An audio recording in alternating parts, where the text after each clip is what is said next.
کوفہ سے بنو اسد کے سردار تھے قبیلہ کے. کتنے دیر زندہ رہتے، کتنی دیر، کتنے سال، اور آپ دیکھتے نہیں 2-3 پشتوں کے بعد تو قبریں جو ہیں وہ بھی بھول جاتی. کوئی ہے جس کو آپ نے 4 پشتوں کی قبروں کو پتا ہو؟ کیا نصیب تھا کہ واحد ایک شخصیت ہے لشکر حسین کی. حسین پاک نے خط لکھ کر بلایا ہے. اور خط کیوں لکھا ہے؟ حبیب ابن مظاہر کوئی معمولی ہستی ہے؟ مدینہ طیبہ اپنے باپ کے ساتھ آئے ہیں. جہاں جہاں سے حضرت امام حسین علیہ السلام گزرتے تھے ان کی قدم مبارک کی بچپنے میں ان کے قدم مبارک کی خاک اٹھاتے تھے، اپنے سر میں رکھتے تھے. حضور نے دوسرے دن گلی میں دیکھا، میرے آقا نے بیٹھ کر گلی میں پیار کیا.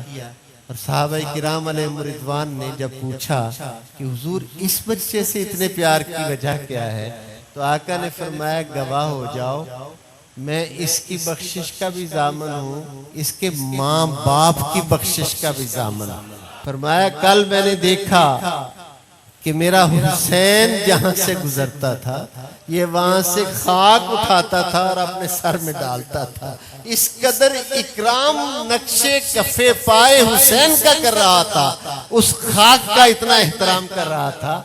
میں اس کی بھی بخشش کا ضامن ہوں اور اس کے ماں باپ کی بخشش کا بھی ضامن ہوں. ایک جملہ آج کی اس محفل کے پیغام کے طور پر آپ کو میں نے ہدیہ کرنا ہے، اور وہ یہ کہ عمل تو بیٹے نے کیا، بیٹے کی بخشش کی ضمانت نہیں. آقا بات سمجھ میں آتی ہے.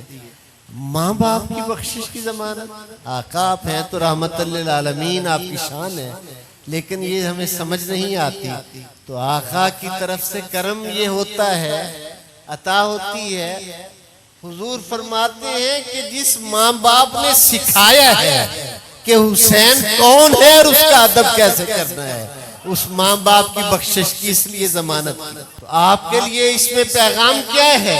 حضور نے فرمایا صلی اللہ علیہ وآلہ وسلم، المعجم الکبیر طبرانی کی حدیث ہے، حضور نے فرمایا اپنے بچوں کو 3 باتیں سکھاؤ، اپنے بچوں کو 3 باتیں سکھاؤ. میری محبت سکھاؤ، میرے اہل بیت کی محبت سکھاؤ، اور قرآن کی محبت سکھاؤ. یہ حضور علیہ السلام کا فرمان ہے.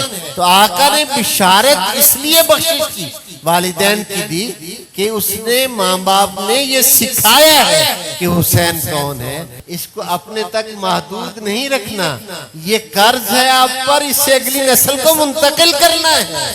ان کو بتانا ہے کہ حسین کی شان کیا ہے، حسین کا مقام کیا ہے، حسین کی عظمت کیا ہے. اور حاضرین محترم، جب 4 محرم آئی، 2 محرم کو کربلا معلیٰ میں پہنچے ہیں. اہل عرب کا دستور یہ ہوتا تھا کہ جب عام حالات میں خط لکھتے تو وہ اپنے نام کے بعد اپنے باپ کا نام لکھتے. جب کبھی کوئی مصیبت اور مشکل کا وقت ہوتا تو اپنے نام کے بعد اپنی ماں کا نام لکھتے. حبیب ابن مظاہر کو حضرت امام حسین علیہ السلام نے ایک لائن لکھی ہے، میں کربلا میں پہنچ چکا ہوں، عصر عاشور سے پہلے پہنچ گئے تو ملاقات ہو جائے گی، وگرنہ پھر عصر قیامت میں ملاقات ہوگی. ایک لائن ہے. حبیب ابن مظاہر نے سرداری چھوڑی، کوفہ چھوڑا، پابندیوں کو توڑتے ہوئے میدان کربلا میں آئے اور آ کر حضرت امام حسین علیہ السلام پر اپنی جان نثار کر دی.